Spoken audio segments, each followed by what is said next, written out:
Hi dears, അസ്സലാമു അലൈക്കും, നമസ്കാരം. Welcome back to my channel. ഇന്ന് വന്നിട്ടുള്ള നല്ല അടിപൊളിയായിട്ടുള്ള ഒരു റെസ്റ്റോറൻറ്റ് സ്റ്റൈലിലുള്ള ചിക്കൻ ഗ്രേവിയുടെ റെസിപ്പി ആയിട്ടാണ്. നല്ല കിഡിലും ടേസ്റ്റാണ് ഇത് കഴിക്കാനായിട്ട്.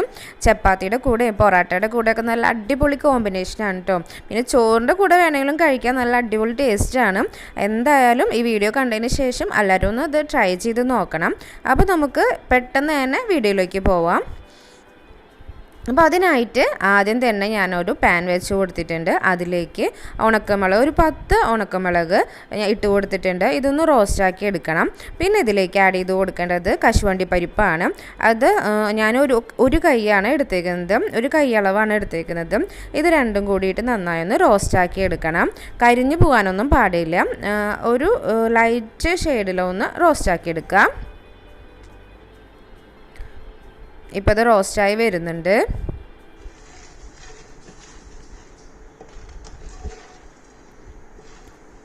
ഇനി ഇത് ഒരു പൊടിക്കുന്ന ജാറിലേക്ക് ഇട്ടിട്ട് ഒന്ന് പൊടിച്ചെടുക്കണം.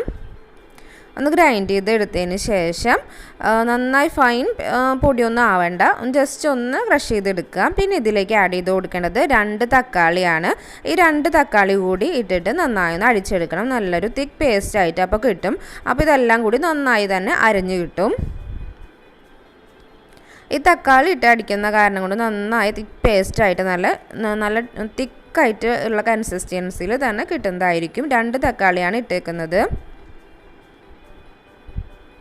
ഇനി അടുത്തതായിട്ട് ചെയ്യേണ്ടത്, നമ്മൾ നേരത്തെ റോസ്റ്റ് ചെയ്ത ആ പാൻ തന്നെ വെച്ച് കൊടുത്തിട്ടുണ്ട്. അതിലേക്ക് 2 ടേബിൾ സ്പൂൺ വെളിച്ചെണ്ണ ഒഴിച്ചു കൊടുക്കാം.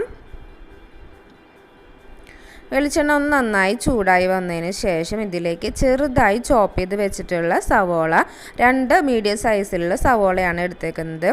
അതിട്ടിട്ട് നന്നായി ഒന്ന് വാട്ടി കൊടുക്കണം. ഈ സവോള ഒരു ബ്രൗൺ കളർ ആവുന്ന വരെ ഒന്ന് വാട്ടിയെടുക്കണം. ലൈറ്റ് ബ്രൗൺ കളർ ആവുന്ന വരെ ഒന്ന് വാട്ടിയെടുക്കാം. നന്നായി ചെറുതായി കൊത്തി അരിഞ്ഞിട്ടുള്ള സവോളയാണ് വേണ്ടത്.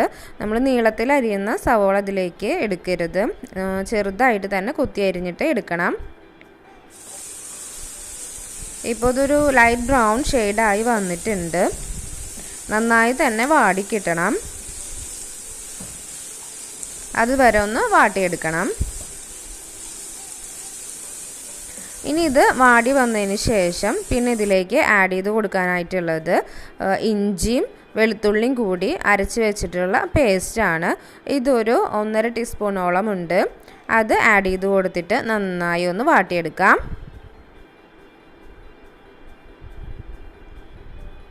പച്ചമുളക് ഇതിൽ ആഡ് ചെയ്തിട്ടില്ല കേട്ടോ. ഇനി ഇതിലേക്ക് ആവശ്യത്തിനുള്ള ഉപ്പ് ആഡ് ചെയ്ത് കൊടുക്കാം. 1/2 ടേബിൾ സ്പൂണോളം ഉപ്പ് ആഡ് ചെയ്ത് കൊടുത്തിട്ടുണ്ട്. ഇനി ഇതിലേക്ക് 1/4 ടീസ്പൂണ് മഞ്ഞൾപ്പൊടി ആഡ് ചെയ്ത് കൊടുത്തിട്ടുണ്ട്. അതിനുശേഷം മുളക് പൊടി ആഡ് ചെയ്ത് കൊടുക്കാം. 1 ടീസ്പൂണാണ് മുളക് പൊടി ആഡ് ചെയ്ത് കൊടുത്തിട്ടുള്ള ടേബിൾ സ്പൂണാണ്. പിന്നെ 2 ടേബിൾ സ്പൂൺ മല്ലിപ്പൊടി കൂടി ആഡ് ചെയ്ത് കൊടുക്കുകയാണ്.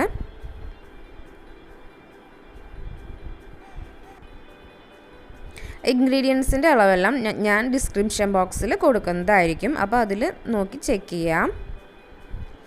ഇനി ഇതെല്ലാം കൂടി ഒന്ന് മൂപ്പിച്ചെടുത്തതിന് ശേഷം ഒരു 1/4 ഗ്ലാസോളം വെള്ളം ഒഴിച്ചു കൊടുക്കണം. അതിനുശേഷം എല്ലാതും ഒന്ന് യോജിപ്പിച്ചെടുക്കാം. ഇനി ഇതിലേക്ക് ആഡ് ചെയ്ത് കൊടുക്കേണ്ടത് ചിക്കനാണ്. 500 ഗ്രാമോളം ചിക്കനാണ് ഞാൻ എടുത്തിട്ടുള്ളത്. ആ ചിക്കൻ ഇട്ട് കൊടുക്കാം. എന്നിട്ട് നന്നായി മിക്സാക്കി എടുക്കുക. ഈ മസാല എല്ലാം നന്നായി ചിക്കനിൽ പറ്റി പിടിച്ചിരിക്കണം. അതിനുശേഷം ഇതിലേക്ക് ഒരു 1/2 ലെമൺ പിഴിഞ്ഞു കൊടുക്കാം. ഒരു ലെമണിൻ്റെ പകുതി മാത്രം മതിയാവും. പിന്നെ ഇതിലേക്ക് നമ്മൾ നേരത്തെ അരച്ച് വെച്ചിട്ടുള്ള ആ പേസ്റ്റാണ്. തക്കാളിയും അണ്ടിപ്പരിപ്പും ഉണക്കമുളകും കൂടി അരച്ചിട്ടുള്ള ആ പേസ്റ്റ് അത് ഒഴിച്ചു കൊടുക്കുകയാണ്. നല്ല തിക്ക് ഗ്രേവി ആയിട്ട് കിട്ടും. ഇത് നല്ല ടേസ്റ്റാണ്. റെസ്റ്റോറൻറ്റിൽ കഴിക്കുന്ന പോലെ തന്നെ കിട്ടും നമുക്ക് ഈ കറി. ഇനി ഇതിലേക്ക് ആവശ്യത്തിനുള്ള 1 ഗ്ലാസ് വെള്ളമാണ് ഞാൻ ഒഴിച്ചു കൊടുത്തേക്കുന്നത്. ഈ വെള്ളം കറക്റ്റാണ്. ഈ ചിക്കൻ വേവാനൊക്കെ ആയിട്ട് നല്ല തിക്ക് ഗ്രേവി ആയിട്ട് കിട്ടും ചെയ്യും. ഇനി ഇത് ഒരു 15 മിനിറ്റോളം മൂടി വെച്ചിട്ട് നന്നായി ഒന്ന് വേവിച്ചെടുക്കണം. ഈ ചിക്കനൊക്കെ നന്നായി വെന്ത് കിട്ടുന്നവരെ ഒന്ന് വെയിറ്റ് ചെയ്യാം. ഒരു 15 മിനിറ്റിന് ശേഷം ഞാൻ തുറന്നു നോക്കിയപ്പോൾ ഗ്രേവിയൊക്കെ ശരിക്കും ആയിട്ടുണ്ട്, ചിക്കനും വെന്തിട്ടുണ്ട്. ഇനി ഇതിലേക്ക് 1/2 ടേബിൾ സ്പൂണോളം ഗരം മസാല പൊടിയാണ് ഇപ്പോൾ ആഡ് ചെയ്ത് കൊടുത്തേക്കുന്നത്.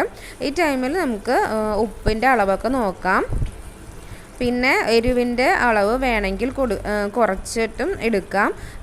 എരിവ് കൂടുതൽ ഇഷ്ടമല്ലാത്തവർക്ക് നമുക്ക് ഉണക്കമുളക് ആദ്യം ആഡ് ചെയ്ത് കൊടുത്തത് 5 എണ്ണം എടുക്കാം. ഞാൻ 10 എണ്ണം ആഡ് ചെയ്ത് കൊടുത്തിട്ടുണ്ടായിരുന്നു. പിന്നെ ഇതിലേക്ക് ലാസ്റ്റായിട്ട് നമ്മൾ ആഡ് ചെയ്ത് കൊടുക്കുന്നത് മല്ലിയിലയാണ്. അത് ടേബിൾ സ്പൂൺ പറയുകയാണെങ്കിൽ ഒരു 2 ടേബിൾ സ്പൂൺ മാത്രം മതിയാവും, കൂടുതലായിട്ട് ആഡ് ചെയ്ത് കൊടുക്കരുത്. അപ്പോൾ നമ്മുടെ കറിയുടെ ടേസ്റ്റ് വേറൊരു ടേസ്റ്റായിട്ട് മാറും. അത് കാരണം കൊണ്ട് 2 ടേബിൾ സ്പൂൺ മാത്രം മതിയാകും, അല്പം മാത്രം ആഡ് ചെയ്ത് കൊടുത്താൽ മതി.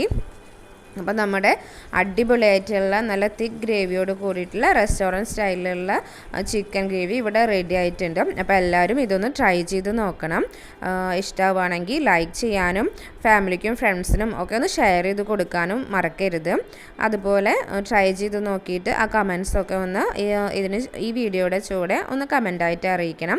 എൻ്റെ ചാനൽ സബ്സ്ക്രൈബ് ചെയ്യാതെ കാണുന്നവരാണെങ്കിൽ ഒന്ന് സബ്സ്ക്രൈബ് ചെയ്തിട്ടും ആ തൊട്ടടുത്തുള്ള ആ ബെല്ലൈക്കൺ കൂടി ഇനാബിൾ ചെയ്യണം. അപ്പോൾ ഞാനിടുന്ന വീഡിയോസിൻ്റെ എല്ലാ നോട്ടിഫിക്കേഷൻസും നിങ്ങൾക്ക് ആദ്യം തന്നെ ലഭിക്കുന്നതായിരിക്കും. Thanks for watching.